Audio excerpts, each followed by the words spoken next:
Welcome back to my channel. So I'm getting ready. We're getting ready. I mean, I have my brother and my cousin who are, they were my witnesses for today's video. So today is my last court hearing. So today is the 15th of February. And it took so long. It takes so long, mga people. Grabe, ang tagal kong hinintay, and hindi ganun kadali mag-file ng annulment dito sa Philippines. So, dito ako ngayon sa isang kwarto. As you can see, the mattress behind me. So, sumaglit lang ako. And gusto ko lang i-share kung ano yung mga struggles ko, struggles namin para maabot tong stage na to, kasi hindi talaga biro mag-file ng annulment dito sa Pilipinas. Syempre Filipino ako, at saka wala naman tayong divorce dito. So sobrang hirap ng mga pinagdaanan dahil you have to spend money, effort, and time, and especially financially, kasi hindi ganun kadali. And mga people, it takes more than 2 years na ngayon, mag-iisang taon na this year by April. So simula nung nag-file, tsaka una pre-trial, and then first trial, second trial, and today is the third trial. So sa wakas, ito na talaga yung pinaka-last na hearing, and then I have my witnesses. And mga people, kailangan ko pang maghintay ng another 2 to 3 months or 4 months maybe. I'm not sure kung kailan talaga yung hinihintay na verdict. So from then on, parang syempre magbabago na lahat. And I'm praying na, not just hoping, so I'm praying na magagrant, at saka I am very positive na magagrant yung annulment ko. And yun mga people, sobrang hirap dahil excuse me for my face, meron akong break out dahil nagka-acne ako. And sobrang hirap dahil kailangang maghintay ng ganito tagal, mahabang panahon talagang igugugol kapag So sa mga couple there na nag-iisip na magpapakasal, kailangan nyo talagang pag-isipan million times na kung talagang financially ready, emotionally and mentally ready na kayo. Kasi kung hindi kayo ready, at saka kung hindi kayo sure sa sa mga nararamdaman nyo, kung hindi kayo handa para sa kung anong magiging buhay nyong mag-asawa, you will end up maghihiwalay lang din. So kailangan accept niyo yung isa't isa, alam niyo yung mga flaws niyo. So hindi ganoon kadali pag nag-asawa ka dito sa Pilipinas, dahil karamihang naghihiwalay, parang wala na lang, denormalize na lang. People will tend to normalize na lang yung breakup, yung broken family, yung ganon. Pero sa akin hindi ganon. And mga people, ang mahirap dito sa pag-file ng annulment dahil financially hindi ako ganon syempre hindi naman ako stable. So ang hirap talaga. So I'll give you an update later, kasi kailangan ko nang maghanda, magbihis. Andyan na yung dalawang hinihintay ko, yung kapatid ko, tsaka yung pinsan ko. So, see you soon. Hello guys, ito na yung update. So, this is the full video of my annulment update for today's video. So, kanina, before I went to town for my court hearing, for my annulment hearing, yun yung sinasabi ko na yung parang sobrang excited ako, tapos kinakabahan. Kaya pala ako kinakabahan dahil may mangyayari or may something na pagbabago. So wala akong idea doon. Kasi sobrang excited na ako. So, nandito na yung dalawang witnesses ko.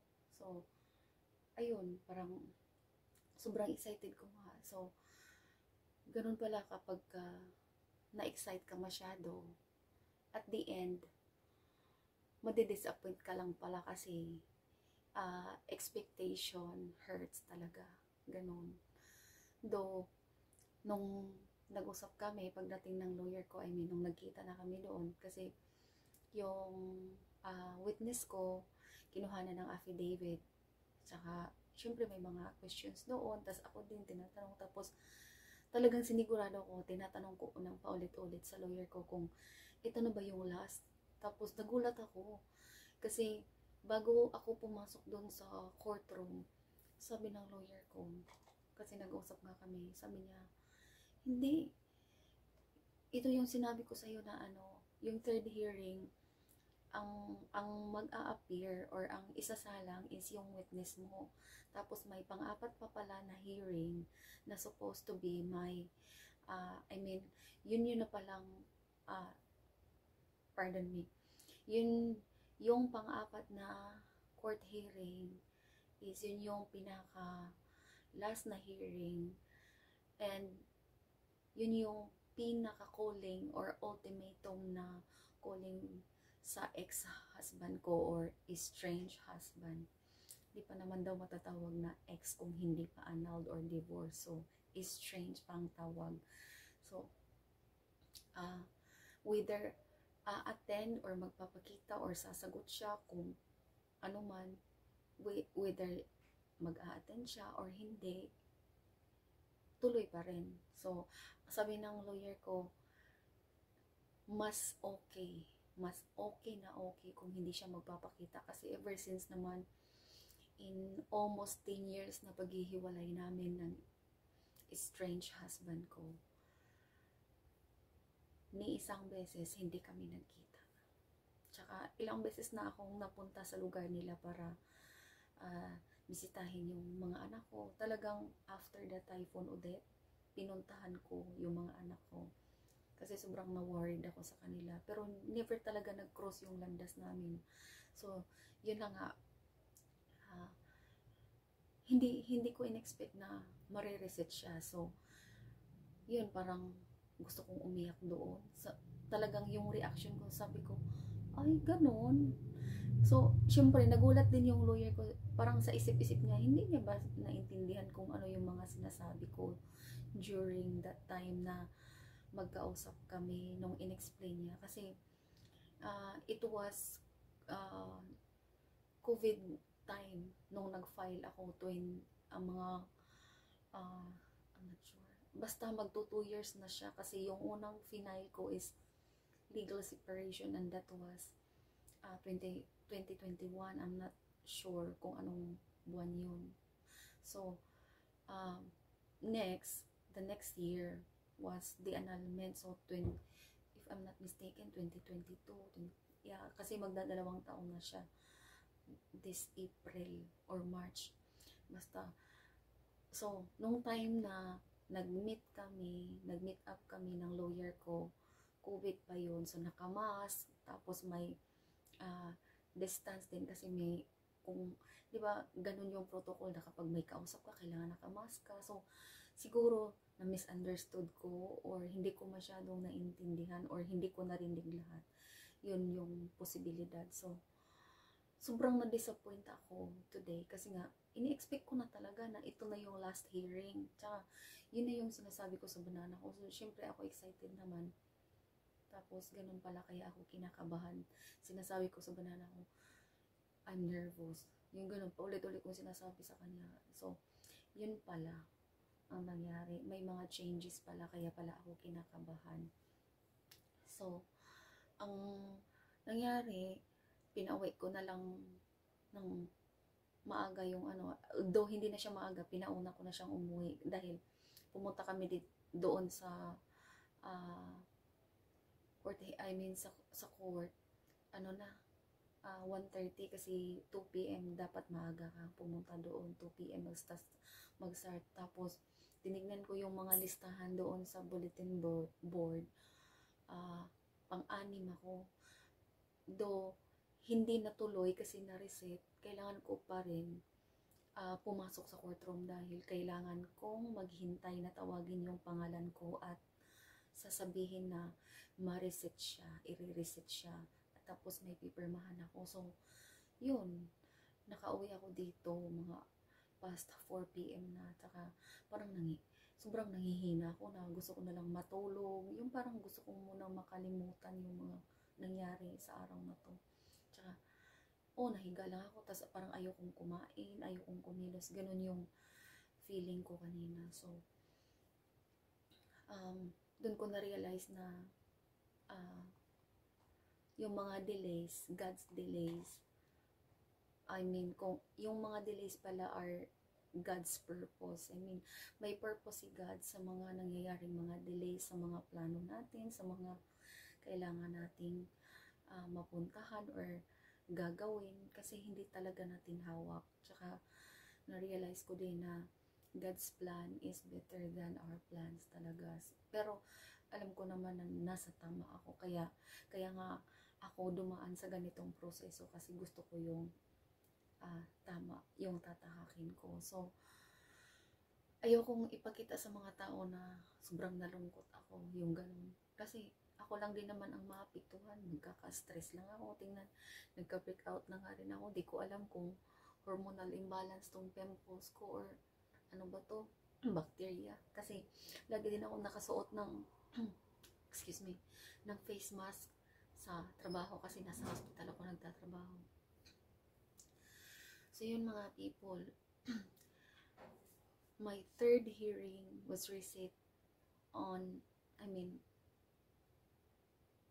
mangyayari na naman siya this coming May 2024. So, napaano na lang talaga ako, napabuntong hininga na lang ako. So, para sa kaalaman ng lahat, kung may bala kayong mag-file ng annulment o kung nasa annulment process na kayo or stage ng pagpapaanal, tatagan nyo yung loob nyo, habaan nyo pa yung pasensya nyo. Tsaka, ganun talaga yung proseso dito sa Pilipinas. Hindi talaga ganun kadali. Kahit may mga nalalaman or nakikita ako na mga mayayaman na sila kasi mga businessman, tapos may mga ibang nag-file na annulment na talagang mga high profile na mga tao. Pero hanggang ngayon hindi pa rin sila hindi pa rin natapos dahil yung ibang respondent nag-o-oppose kaya gano'n nadidelay. So good thing sa akin and thanks God na yung estranged husband ko, hindi siya nagpapakita, hindi siya nagre-response doon sa mga summons. So, by May this year, yun na yung appearance ng witness ko. And then, August will be the last hearing. And then, that is supposed to be for my ex na. I mean, dapat magpapakita yung ex ko or hindi naman talaga hindi require na magpapakita siya, pero yun na yung ultimatum na calling para sa kanya, whether magpakita man siya o hindi, so matatapos pa rin. So yun na yun. So I'm praying na magagrant siya, or I'm very positive naman, talagang inaano ko sa isip ko na magagrant at matatapos din. So talagang tiwala lang, prayer, ganun. Kasi hindi natin hawak ang mga bagay-bagay. So, yun. Tsaka, hindi ko dapat to isi-share kasi parang personal na rin. Pero, kailangan dahil para na rin sa ibang awareness. Tsaka, para na rin ma-relieve yung nararamdaman ko kapag na-share ko yung mga though, from the start pa naman sa vlog ko ay nagsishare na talaga ako ng mga ang tawag dito, mga ganap sa buhay ko. So, yun, isishare ko na lang din sa inyo. And then, hopefully, kapag nagka-day off ulit ako, may time na ako, may sapat na oras na ako mag-edit kasi may mga videos pa ako dito na i-edit ko tsaka i-upload. So, ito lang muna yung update ko for today's video na kailangan kong magpahinga kasi papasok na naman ako bukas, and yun lang muna. So hindi ganun kadali, hindi talaga. There's no such thing as easy, and that's perfect, as in talagang yun yung mga realization ko na kung hindi yung, di ba may mga bagay-bagay na kung hindi talaga para sa iyo ay hindi para sa iyo, at kung para sa iyo naman ay talagang mangyayari. Tsaka I believe naman na ibibigay ni Lord dahil matagal na rin naman na kami. So dumaraan lang ako sa tamang proseso. So yun. And minsan naka-question ko yung sarili ko na baka pinarusahan ako ni Lord kaya maraming delays. But then again, grateful pa rin ako. Grateful ako sa lahat ng mga nangyari sa buhay ko dahil hindi ako sumuko. And yun lang muna mga people for today's video. And thank you for watching. And hopefully, and yeah, sana naka-learn kayo ng something from me. So, yun lang muna. Ayoko ipakita sa mga tao na sobrang lungkot ko, sobrang down ko. Dahil ako lang din yung mai-stress. Ako lang din yung maapektuhan. So, that's it for now mga people. And see you all again on my next vlog.